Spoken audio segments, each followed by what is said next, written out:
بسم اللہ الرحمن الرحیم۔ سم تم بے ماں، یہ سب اس بات کی دلیل ہے کہ سب سے مشکل کام ہے قرآن کے ساتھ رہنا۔ یہ معمولی مسئلہ نہیں، یہاں مسجد اقصی میں بیٹھ کے تو سارے جی کرتے ہیں، باہر نکلے کے پتہ چلے گا کہ قرآن پہ جتنا پریشر مشرکین مبتدئین کا ہوتا ہے کہ کہیں قرآن چھوٹ جائے، بس یہی حالت تھی امام الانبیاء کے مخالفین کی۔ یہودی، نصرانی، مشرک، رومی، فارسی، مجوسی، سارے اقوام عالم بس ایک بات ہے، ائت بقرآن غیر ھذا او بدل ہو، یہ قرآن نہ ہو۔ اور آج پوری دنیا میں ہر نظام کو یہ قبول کرنے کے لیے کفر تیار ہے، لیکن قرآنی نظام کو قبول کرنے کے لیے تیار نہیں۔ سارا کفر، یہودی، عیسائی، سکھ، ہندو اور یہ مسلح ہر بدماشی کو قبول کر لیں گے، ہر طاغوتی نظام کو قبول کر لیں گے، ہر دجال کے دجل اور ظلم کو قبول کریں گے، لیکن قرآن کے انصاف والے نظام کو قبول نہیں کریں گے۔ یہ تو جب اس کے لیے کھڑے ہو گئے تو پتہ چلے گا۔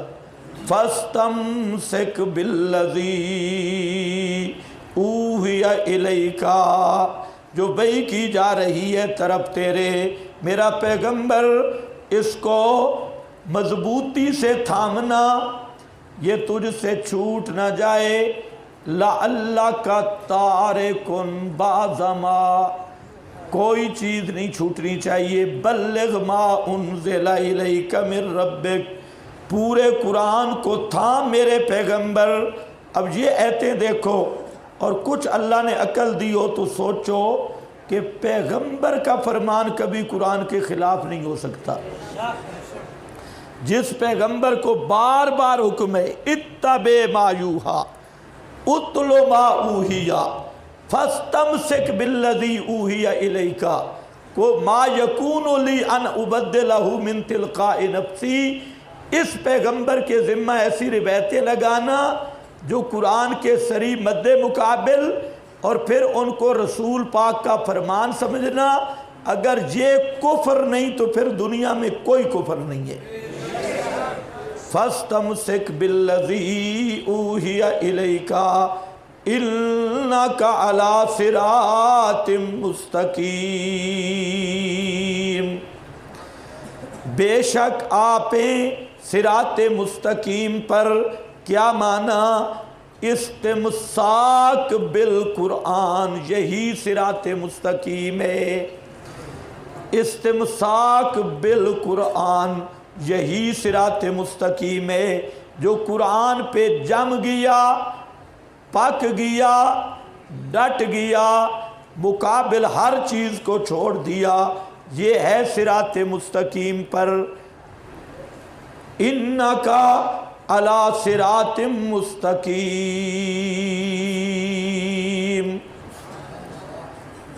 یہ ذرا حاشیہ کدھر ہے اس کا؟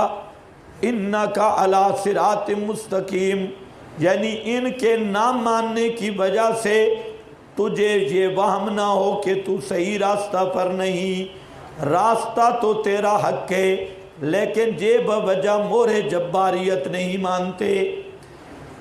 آدمی کو ہو جاتا ہے نا شک، پیغمبر کو نہیں ہوتا، تمہیں شک ہوتا ہے۔ مختصر معنی میں پڑھا ہے، پنجابی میں اس کی تعبیر ہے آکھا نو نو تے سناما دھی نو۔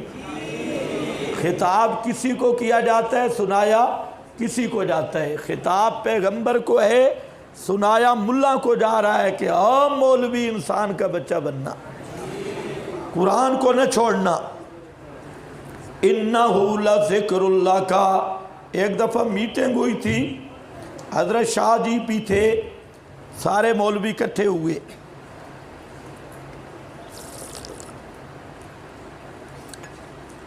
مولوی کھڑے ہوئے، حضرت شاہ جی کو کہتے ہیں سید عنایت اللہ شاہ سے بخاری رحمہ اللہ، کہ شاہ جی اگر ہم آپ کی بات مانیں تو ہم سے سب بزرگ چھوٹ جائیں گے، المہند بھی گئی، باقی سارے اکابر کا دامن چھوٹ جائے گا، اس لیے ہماری مجبوری ہے۔ شاہ صاحب کھڑے ہوئے فرماتے ہیں آپ کی مجبوری ہے تو میری بھی مجبوری ہے، اگر میں آپ کی بات مانوں تو مجھ سے قرآن چھوٹ جائے گا، باقی رہ گئے جو تم کہتے ہو فلانا فلانا بزرگ، ما انزل اللہ بہا من سلطان، ان کی بزرگی پہ اللہ نے کوئی دلیل نازل نہیں کی، اللہ نے دلیل کے طور پہ قرآن کو نازل کیا ہے۔ اس کا یہ اثر ہوا کہ جامعہ اشرفیہ میں پھر بعض مولویوں نے حضرت شاہ صاحب کو گالیاں دی، مدرسین نے۔ مدرسین فارغ ہوتے ہیں بیچارے، کام تو ان کو ہوتا نہیں، تو کلاس میں ویسے دل نہیں لگتا، ذرا بجدربوں سے تنگ، تو پھر یہ وقت مشغلہ ان کا ہے علماء ربانی جین کو گالیاں نکالنا۔ تو انہوں نے حضرت شاہ جی کو گالیاں دی۔ اس وقت جو جامعہ اشرفیہ کے محتمم تھے انہوں نے ان کو بلایا، میٹنگ کی، سب مدرسین کو بلایا۔ یہ اس کا نام میرے ذہن پہ ابھی اتر گیا، جامعہ اشرفیہ کے اس وقت کے بڑے محتمم، بڑے بزرگ ہیں۔ اس نے کہا یار یہ مجھے بتاؤ، تم نے حضرت شاہ جی کو گالیاں دی ہیں، تم جو چیزیں پیش کر رہے ہو، المہند،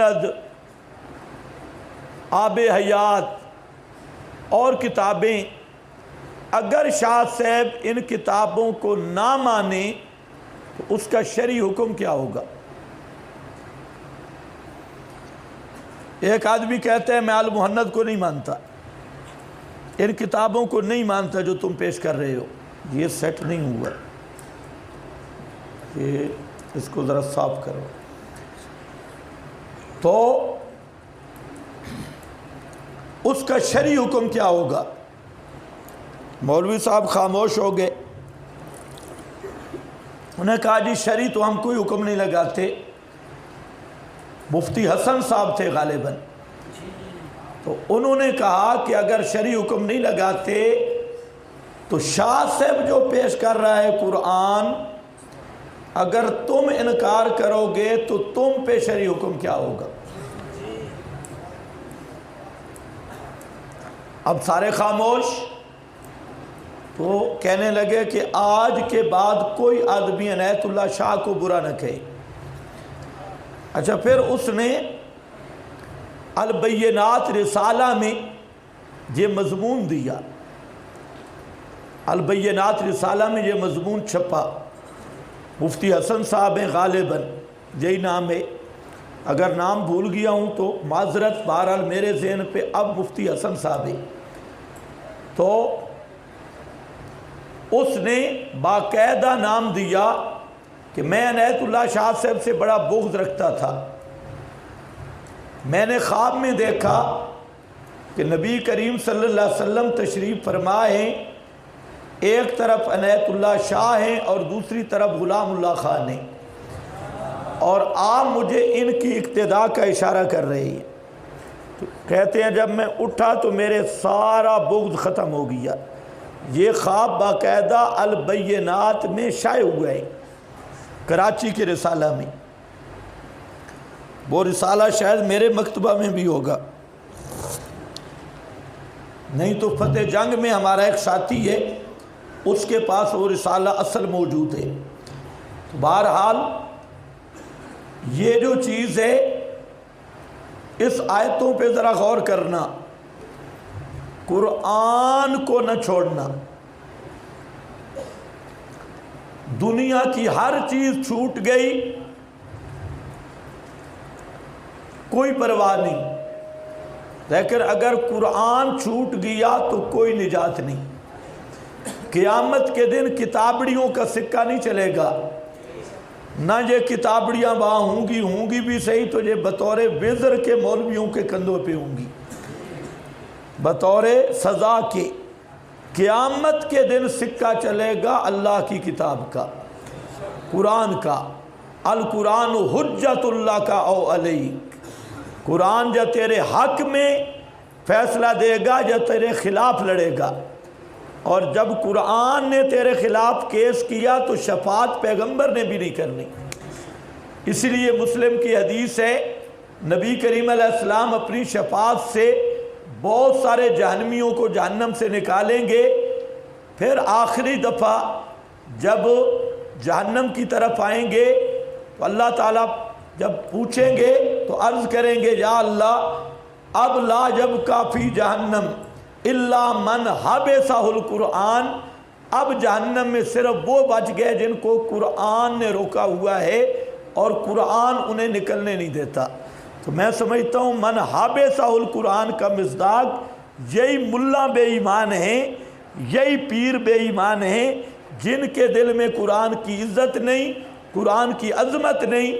ایک طرف آیت ہاں یہ ہے، یہ تحقیق کا حق رکھتے ہیں کہ واقعی قرآن کا یہ مسئلہ ہے، لیکن جب یہ بات کھل جائے قرآن کا یہ مسئلہ ہے، پھر اس کے مقابل روایت لے آنا، اس کے مقابل کتابڑیاں لے آنا، اس کے مقابل دوسری چیزیں پیش کرنا، تو یاد رکھو مسائل اپنی جگہ پہ چلتے رہتے ہیں۔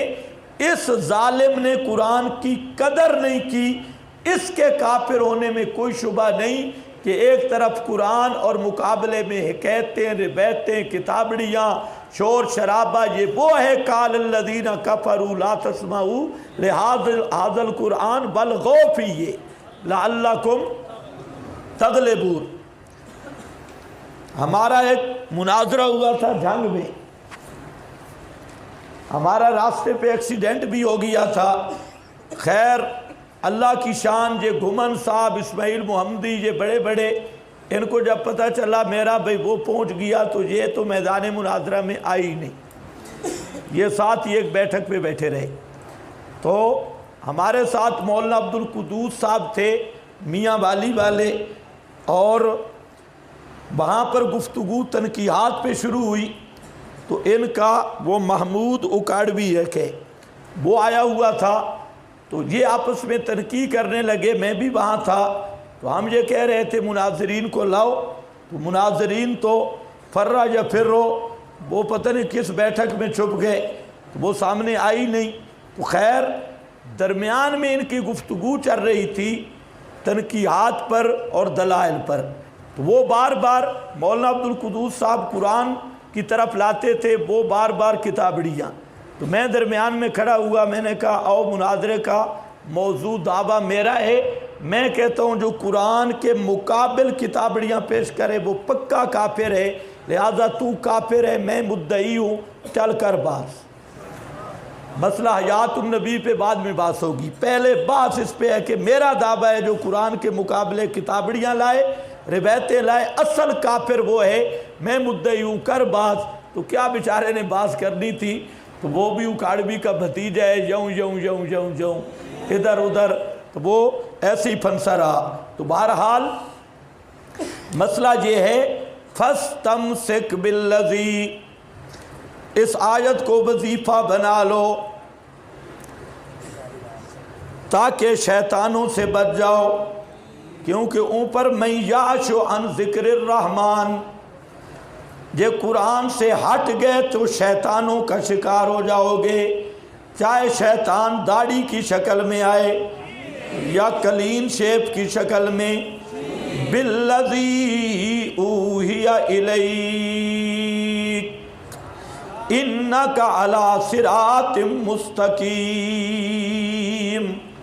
گارنٹی دے دی جو استمساک بالقرآن پہ ڈٹ گیا، یہ اللہ کی طرف سے گارنٹی ہے، وہ صراط مستقیم پر ہے، کیونکہ قرآن خود صراط مستقیم ہے۔ وَإِنَّهُ لَذِكْرُ لَكَ، وَإِنَّهُ ہو ضمیر کا مرجع بعد نے مسئلہ توحید بنایا، اور سیاق کے مطابق مراد قرآن ہے، یہ قرآن لذکر اللہ کا مرشد ہے، تیرا میرا پیغمبر۔ انہو لذکر اللہ کا، ذکر کے 3 معنی ہیں، ویسے معنی زیادہ ہیں جو عام طور پہ استعمال ہوتے ہیں۔ یہاں ذکر کا معنی نصیحت رشد نصیحت ہے، یہ قرآن آپ کا بھی مرشد ہے میرے پیغمبر، قرآن نبی کا بھی مرشد ہے، نبی پوری امت کا مرشد ہے اور قرآن نبی کا مرشد ہے۔ انہو لذکر اللہ کا، یہ پشتو والوں کو میرا خیال ہے سمجھ نہیں آئی، تیرا بھی قرآن پیر ہے، مرشد ہے، نصیحت ہے تیرے لیے۔ اور دوسرا معنی انہو لذکر اللہ کا، اگر آپ بھی بھولنے لگیں تو آپ کے لیے بھی یاد دہانی قرآن ہے، آپ بھی کہیں بھول جائیں تو آپ کو بھی سیدھے راستے پہ لگانے والا قرآن ہے، یاد دہانی کرانے والا قرآن ہے۔ تیسرا معنی والے قوم کا، اور آپ کی قوم کا رہنما بھی قرآن ہے، آپ کی قوم کی یاد دہانی بھی قرآن ہے۔ انہو لذکر اللہ کا، بے شک یہ قرآن شرف اللہ کا، یہ آپ کے لیے بھی شرف ہے، آپ کے لیے بھی عزت ہے اور آپ کی قوم کی بھی عزت ہے۔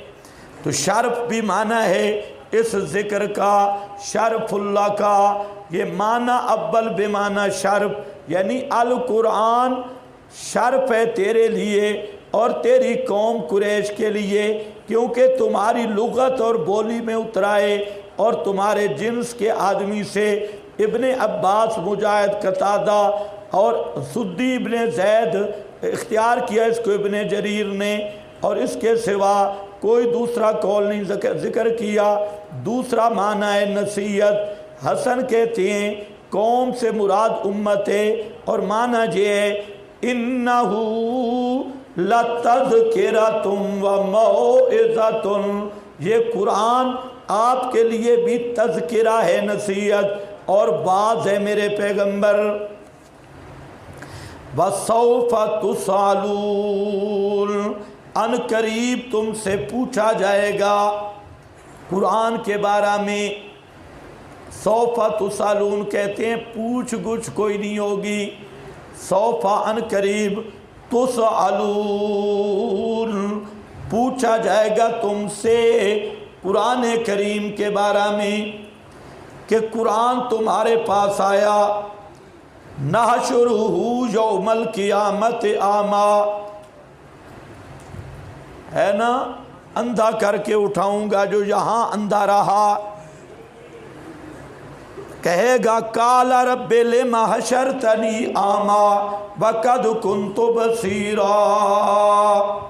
اللہ فرمائیں گے کذالک اتتک آیاتنا فنسیتہا، اے ظالم بندہ تیرے گھر میرا قرآن آیا تھا، اتتک آیاتنا فنسیتہا فترکتہا، تو نے اس کی پرواہ نہیں کی۔ کذالک الیوم تنسیٰ، آج تجھے بھی بھلا دیا گیا۔ سوف تسالون، ان قریب قرآن کے بارے میں پوچھ گچھ ہوگی کہ قرآن کے مطابق عقیدہ اپنایا تھا یا نہیں، اور مولویوں سے یہ بھی پوچھا جائے گا کہ نظام قرآن کے لیے محنت کی تھی یا نہیں، نفاذ قرآن کے لیے محنت کی تھی یا نہیں، یا صرف اپنی فیسیں کھری کرتے رہے، صرف ختم پڑھتے رہے، تعویذوں کی دکانیں بنا کے بیٹھے رہے اور درس گاہوں میں فخر کرتے رہے ہم بڑے مفسر قرآن ہیں۔ اس قرآن تمہارے گھروں کے جالوں میں رہ گیا، عدالت تک کیوں نہیں پہنچایا؟ یہ قرآن تمہاری مجلسوں کی زینتوں تک رہ گیا، یہ قرآن تو خالص نور تھا، اور اس امت کی ڈیوٹی تھی کہ قرآن کے نور سے پورے عالم کو منور کرتے۔ قرآن عدل و انصاف میزان تھا، اور صاحب قرآن یعنی اس امت کی ڈیوٹی تھی کہ پورے عالم میں قرآن کیا انصاف اور قرآن کے نظام عدل کا جھنڈا لہراتے۔ لیکن ملا کی سوچ کہاں تک رہ گئی؟ میری مسجد آباد رہے، میرا محلے والے نکاح کے پیسے اور محلے والے جنازوں کے کپڑے اور محلے والے پرانی روٹیاں یہ مجھے ملتی رہیں، میری مسجد میں حکومت رہے۔ اس نے کبھی نہیں سوچا کہ یہ قرآن پورے نظام عالم کے لیے آب حیات تھا، پورے عالم کے لیے ہدایت تھا، پورے عالم کا نور تھا، پورے عالم کا ہادی تھا، پورے عالم کے لیے یہ رہنمائی اور اللہ کی رحمت کا مجسمہ تھا۔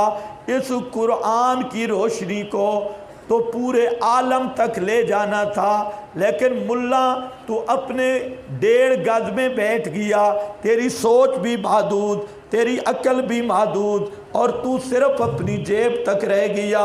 یہ سوچ کہاں آگے آئے گی کہ تو اس پیغمبر کا بارے سے جو پیغمبر پوری کائنات کا امام، پوری کائنات کی طرف مرسل ہے، اور تو اس قرآن کا بارے سے جس قرآن کی شان ہے ہدی للناس۔